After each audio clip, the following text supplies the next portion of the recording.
So what do we have today? Today we're going to try something. I saw somebody did a painting of this, but I want to try this with actual wood. So what I've done is I've already cut this piece in half. We're going to go something like that. This piece is going to go here. I'm going to flip it, and I've already marked these A and A so that I know they match. And there we have it. We're going to have these all smoothed down. This little piece is going to get cut out, and I'm going to have some pine trees coming up from here. I'm going to have some smaller pine trees coming up on the top of this one with this piece cut out. Now that may sound a little weird. Hopefully you can see the vision that I'm seeing. We'll see. We'll get going and we'll find out what we can do here. Like I said, I saw a painting of this, an artist rendering of what I'm about to do. Not rendering, it was a painting that someone had done, and they had painted the outer portions of a tree and like a cookie that you just saw in this image, and they had painted pine trees, and they had a waterfall and all those sorts of things on it. I'm not going to do the waterfall portion of it. I want to first try this and see how it goes, and then maybe we'll try one later adding a waterfall. But for now, let's keep it simple. I want to keep it so that anybody out there can try this and give it a shot, see what they can do. All right, so what I've done now is gone in and sanded these so they're somewhat smooth. I did it up to about 60. I wanted to make sure that these were level. There's a little bit of a lip there, but I think what I need to do first is get these sections cut out on my scroll saw, and then I'm going to glue these two pieces together so they're like that. Once that glue is dried and they're in there really good, I will go ahead and then just sand this whole surface so that it's level, and that's going to be a really good starting point. So let me go ahead and get over to my scroll saw now. Okay, so all I'm going to do, like I said, I'm just going to kind of follow along this the sap line here. Just cut this out and remove this piece right in here on both of these.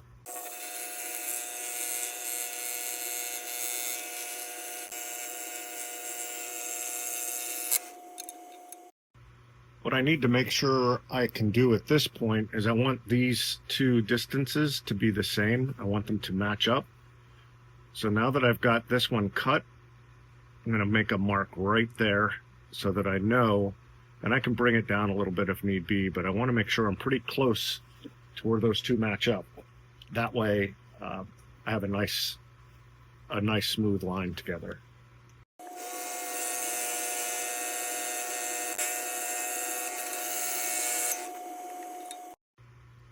You may have noticed what I've done here is, instead of cutting on this dark line here, I wanted to leave a little bit of the harder wood in there just to give us some contrast between the inner and outer. So I've got these gluing up now. I used a little bit of Type Bond 3. Doesn't need that because it's not going to be outside, but I used it anyhow. It's what I've got. And then I also put a little bit of CA glue to help for clamping. I could have come up with some rounded things and clamped it, but this is going to probably have a backer board on it anyhow, so it's not going to have any pressure on it whatsoever. Then what I've done is I've taken and put the piece that I cut out of here, I flipped it around, and I've traced out that piece right in there. And what I'm going to do here is there's going to be the trees up here, and I'm going to attempt to have the roots showing down below with the trees up above. Hopefully that makes sense. I don't think I did too bad on this. Fits right in there. Super nice. Now we just have to draw some roots on that one. So maybe that looks like roots. I don't know. We'll see. Hopefully that first of all, hopefully I can cut it out without the wood cracking or breaking or any of that kind of fun stuff. But I'm going to go ahead and give that a shot right now and see what I can do with those roots. I'm not going to show myself cutting it. You know how to cut stuff. So I'll come back here in a second and you'll see some root. Here are the roots that I cut out. I think they turned out quite well. What I ended up doing is I cut that piece in half so they are offset, but then I took this a little bit further. That other piece that I cut off, I cut a different design in the roots so that it looks like a lot more roots and they're all over the place. And I'm very much happy with how that turned out. I think that's kind of cool. We'll see what the finished product looks like, but I'm pretty happy at this point. One thing I notice is they are a little bit sideways, kind of tilted. Not much I can do. If I want to keep this level, these are now cut at a little bit of a strange angle. They're coming this way, but that's all right. I think once I get the trees on, it should be okay. So what I've done is I've gone into my pile of scraps and I found this old fence picket, really old fence pickets. And that's what I'm going to use to cut the trees from. So I'm just going to I'm going to sand this a little bit lightly, just so that I can I want to be able to draw on it, so that I can kind of draw the trees. They're just going to be flat. There's not going to be any 3 dimension to them. Just like I did with these, these are not, I mean, I guess they are technically 3-dimensional, but I didn't use any carving tools to round them and make them look more like real roots. And I'm not going to do that with the trees either. They're just going to be a flat cutout, similar to what you just saw with the roots. All right, so I'm going to go ahead and start cutting out a tree. I've drawn it in here. You probably can't see it real well on the camera. It's difficult to see. It's just rough sketch of a tree. So here we go.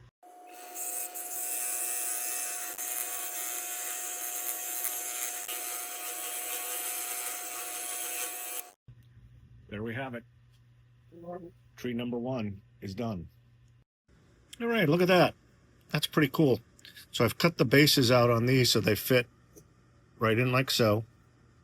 And then I have this bigger one that's going to go right in front. And these are going to get sanded down just a hair so they fit, but that's side 1. So now I want to do some smaller trees up here. They're not going to be quite as big. They'll be tall, but not like way up here tall. So there we go. We're getting there. All right, my friends, I've sanded this piece here to 320 because all I'm doing is staining this. I'm going to put a stain there. I've sanded this to 320. I'm going to put a stain there. These, I am going to be painting green, but not, it's more going to be a wash. And I'm trying to decide if I want to use my watercolor stains or just really thin out some acrylic paint. I haven't decided yet. I'm going to have to look and see what my watercolor stains are, if I've got the right shade I'm looking for, because I do want some variation in it so it's more tree-like.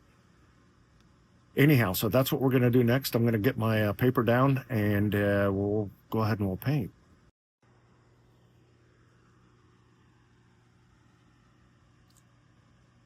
Everything's painted. Looking good. Once that's dry, I'm going to go ahead and scuff it up with some sandpaper. The trees is what I'm going to scuff up. Then I'll glue them down, and I'll add, probably going to do golden oak on everything, including the trees. So hopefully when I let some of the wood come through, once I sand it and rough it up a little bit, those trees are going to pop a little bit nicer. And then if I need to, I'll add some more details to them as well. We'll see. We'll see how that goes. All right, my apologies. I'm not sure what happened. I thought I had filmed. I have the trees put in place. I've put the stain on it. Now what I'm doing is, you'll see I'm using this stuff here. It's for railroad, model railroad stuff, or any sort of modeling for that matter. So that's what I'm doing. I'm putting that at the base of the trees. I'm just gluing it in place so that it just has some foliage down below. Plus, what it's also doing is hiding this space here, and that's not too hateful. I don't dislike that look, but I thought this really did give it a really cool look. So let me finish this up, and then I'll show you the finished piece. Okay, once we're dry, I'll be able to go ahead and put some polyurethane on there. It's going to be a little difficult going around the foliage, but I should have done the polyurethane first. Anyhow, I'm going to let this all dry up. I think that's looking pretty awesome. Not bad. Hope you guys like it. I'll show you this with the with our polyurethane on it. It's pretty cool. I love how this thing looks. Here we go. We're done. I think this turned out way better than I thought it would. I was able to get a hanger on the back so we can hang this thing up, and I think it looks great. So hopefully you guys do too. Hopefully you'll like and subscribe. I appreciate you guys watching, even if you don't like and subscribe. So have yourselves a great day, and we'll see you on the next.